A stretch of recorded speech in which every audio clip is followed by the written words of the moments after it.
मान्यवर, सबने कहा कि लॉकडाउन लगाओगे तो गरीब क्या खाएगा। हमारे सामने दो रास्ते थे, लॉकडाउन न लगाना और पूरे देश की जनता कोरोना में फंस जाए, लाखों करोड़ों लोगों की मृत्यु हो। लॉकडाउन भी लगाया, उसको भूखा भी नहीं रखा। मान्यवर, 80 करोड़ लोगों को प्रति व्यक्ति प्रति माह 5 किलो अनाज ये लॉकडाउन के समय में हमने गरीब के घर में पहुंचाया और उसका चूल्हा चला करा। और वो आज भी चल रहा है, आज भी चल रहा है।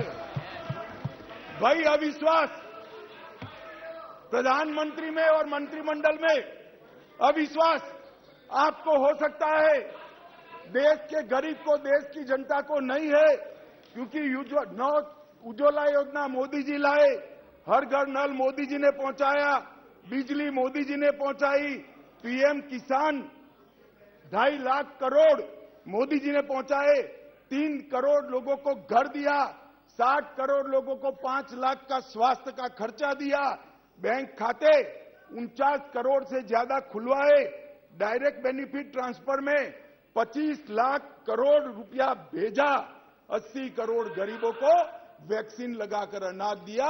अविश्वास आपको है, देश की जनता को अविश्वास नहीं है, वो मोदी जी के साथ है। मान्यवर,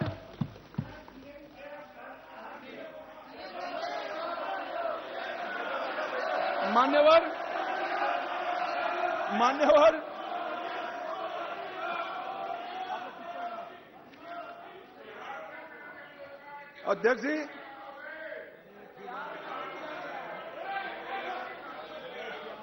अध्यक्ष जी, अध्यक्ष जी,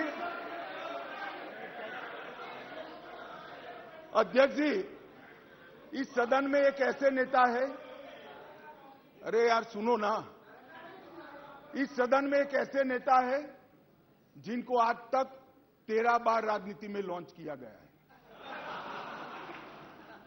और 13 ही बार फेल गए। उनका एक लॉन्चिंग मैंने देखा है, उनका एक लॉन्चिंग यहां सदन में हुआ था। एक गरीब मां कलावती या ऐसा कुछ नाम था, कलावती, बुंदेलखंड की बहन कलावती, उसके घर वो नेता भोजन करने गए और यहीं पीछे बैठकर गरीबी का बड़ा दारुण वर्णन, द्रवित हो जाए ऐसा वर्णन कर दिया। ठीक है भाई, अच्छा किया, आप इतने बड़े व्यक्ति होकर गरीब कलावती के घर पर भोजन पर गए, उसका भोजन कर लिया और इसकी वेदना को यहां वाचा दे दी। मगर बाद में इनकी सरकार 6 साल चली। मैं पूछना चाहता हूं, वो कलावती का क्या करा? वो कलावती को घर, बिजली, गैस, शौचालय, अनाज, स्वास्थ्य, ये सब देने का काम नरेंद्र मोदी ने।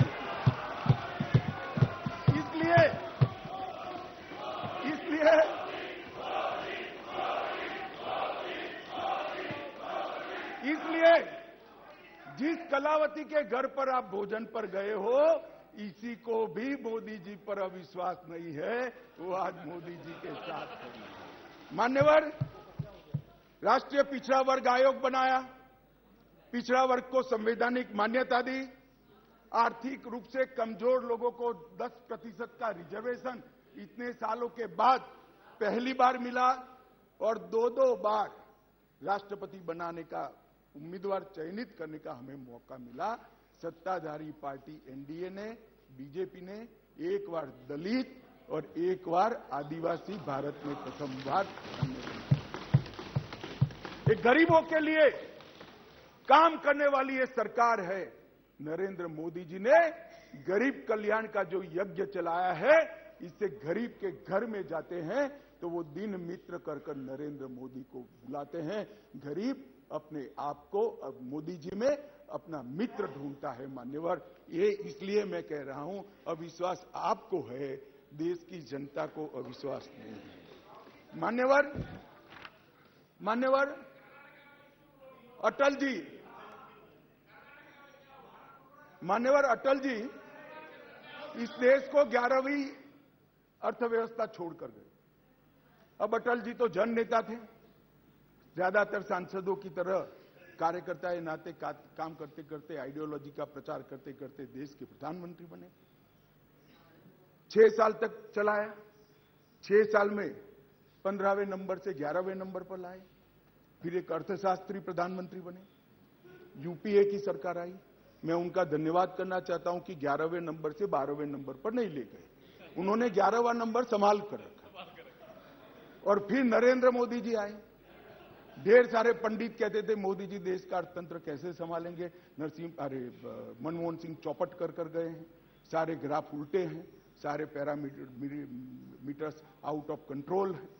मगर गरीबों के घर से जन्मा हुआ ये आदमी, संघर्ष कर राजनीति में आया हुआ आदमी, सरपंच का चुनाव लड़े बगैर सफल मुख्यमंत्री बनने वाला ये आदमी नरेंद्र मोदी, इसने 9 साल में देश के अर्थतंत्र को 11वें से 5वें नंबर पर पहुंचाने का नाम। और मान्यवर मुझे भरोसा है, मान्यवर मुझे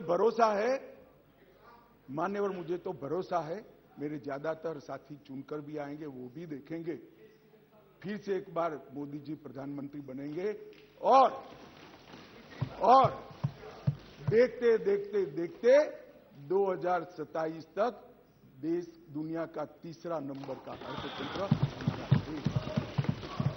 मान्यवर, अरे मैं नहीं कहता, IMF भी कहता है, सारे सर्वेक्षण वाले विश्व भर के कहते हैं कि डार्क जोन में ब्राइट स्पॉट अगर कोई है, ब्राउन स्पॉट कोई है, तो भारत का अर्थतंत्र है ना। अभी नहीं कह सकते, बैठ जाओ। नियम आपको मालूम होना चाहिए, नियम पढ़ लीजिए, अभी नहीं कर सकते। अरे भाई, आपकी पार्टी ने आपका नंबर ही बोलने में नहीं लिखा है, क्या खड़े हो कर बोलते हो? आप लीडर ऑपोजिशन हो ना, आप चर्चा शुरू करते हो ना, बोलने देते हैं आपको। अब मेरे भाषण में क्यों बोल रहे हो आप? आपको बोलने नहीं देते आपके पार्टी वाले। बैठ जाओ। मान्यवर,